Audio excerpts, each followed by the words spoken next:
I pulled Encore on my very first day of Wuthering Waves. I didn't build her until nearly 3 months later. And wow, that was one of the biggest mistakes I could have made in this game. I firmly believe Kuro messed up when they released Encore. Not because I have problems with her character design or her animations, but because of how damn good this character is and how fantastic her gameplay feels relative to her competition. She's incredibly strong, and in all honesty, makes several members of the standard 5-star roster feel like absolute dog water compared to her. Kuro genuinely made her too good compared to the other options. Encore is a character that seems to have everything in the game working for her, with fantastic numbers, amazing equipment options, and some of her best-in-slot teammates available for her at the beginning of the game, and for absolutely free. You could say it's favoritism on the developer's end, but the fact of the matter is that Encore is easily the strongest DPS you can pull from the standard banner, and it isn't even close. Anybody who managed to pull her has practically been given the key to account progression and endgame content. Even if you're not the biggest fan of her design, her easy team building, incredible versatility, and countless synergies have made her a top pick across competitive content. Today we'll be discussing why this is the case, breaking down exactly why Encore is the best 5-star standard DPS in the game. While her competition isn't very strong, this strength comes from more than the design of her kit. Every single version, from 1.0 to 1.1, has provided something to strengthen her overall standing in the meta, and she is in an incredibly powerful position. The last time I saw a standard 5-star character get this much support, it was more than 3 years after the original release of the game. As always, if you're enjoying this content, please hit that like and subscribe button.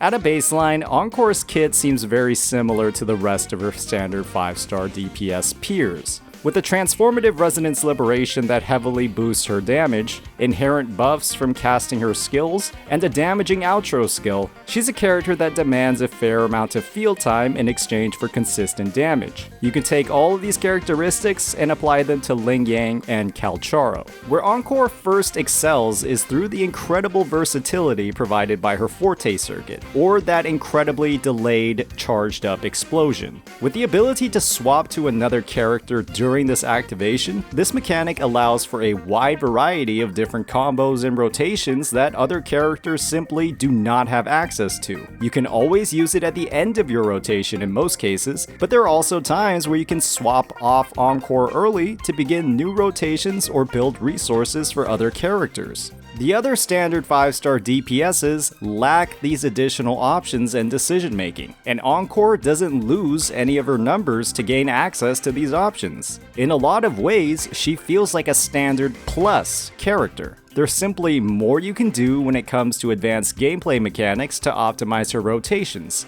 and it doesn't feel like you're losing as much with these methods compared to a character like Calcharo, who suffers a lot from his incredibly long animation times and actually loses damage from dodging. Encore, on the other hand, feels fast, and with the additional comfort of ranged attacks, her entire kit feels far more fluid on field than every other standard DPS, with a lot more safety bundled in.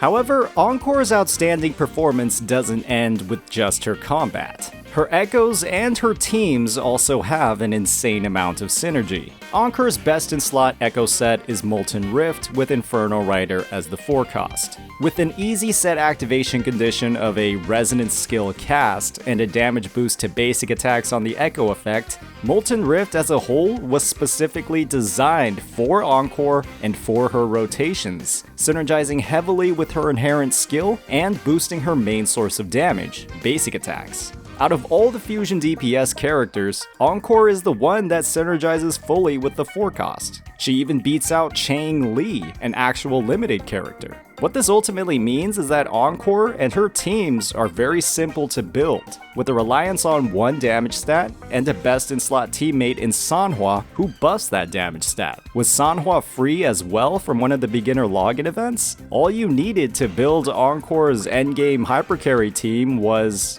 Encore herself. I don't know any character in the game that was this easy to build and make a team for. Calcharo? His best teammate is literally a limited character. Ling Yang? It's better not to talk about him until someone fixes his problems. We've established that Encore is a lot less complicated to build compared to other characters and has an easier time team building. There were, however, even more investments a player could make beyond their echoes and their teammates. The weapons. String Master, or Yinlin's signature weapon, is absolutely insane on Encore. It has no business being this strong of a weapon on her. With a universal damage bonus and raw attack stacked up from casting resonance skills, this weapon works fantastically with Encore's rotations and provides almost no wasted stats. The weapon's additional effect of increasing attack even works when Encore is swapped off-field during her Forte Circuit's explosion. What this means is that Encore wins compared to her standard 5-star peers, even when it comes to limited weapons. Encore can use every single part of String Master, and she can use it well. Calcharo has had 2 entire limited Broadblades available for him, and he doesn't synergize well with any of them. With Jian's weapon specializing in heavy attack damage, and Jinxi's weapon in resonance skills, they both function as little more than a critical stat stick in the hands of Calcharo, who deals a majority of his damage with basic attacks and his resonance liberation. Ling Yang's limited 5-star weapons? There aren't any. The boy is quite literally starving for anything. Kuro. Sometimes, it really does feel like some characters are getting treated a bit better than others.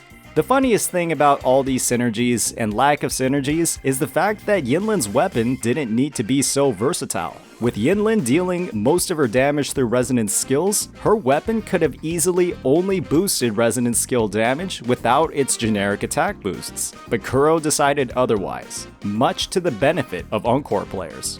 With this, you might have realized that Encore was given every tool she needed to be a top DPS in version 1.0, but Kuro didn't stop there. They added Changli to the game, effectively giving players even more ways to pilot Encore, with her teams with Changli focusing more on a swap-heavy playstyle as opposed to the hypercarry setups she would run with Sanhua. Encore was already great, and Changli's release did nothing but add to her potential value. I personally didn't even think about building Encore until after I pulled Changli, and wow, my eyes have been opened. Overall, Encore has been given a lot of tools across the 2 to 3 months Wuthering Waves has been live. Pair these fantastic tools with her amazing baseline kit, and you have a character that punches way above her weight class as a standard 5-star DPS. It might just be that she's an outlier when it comes to her performance, but it's clear that there have been some intentionally designed weapons and freebies that have made building and using her a lot easier and more effective than other characters. We can only hope that other standard 5-stars get this kind of treatment in the future. As always, if you enjoyed this content,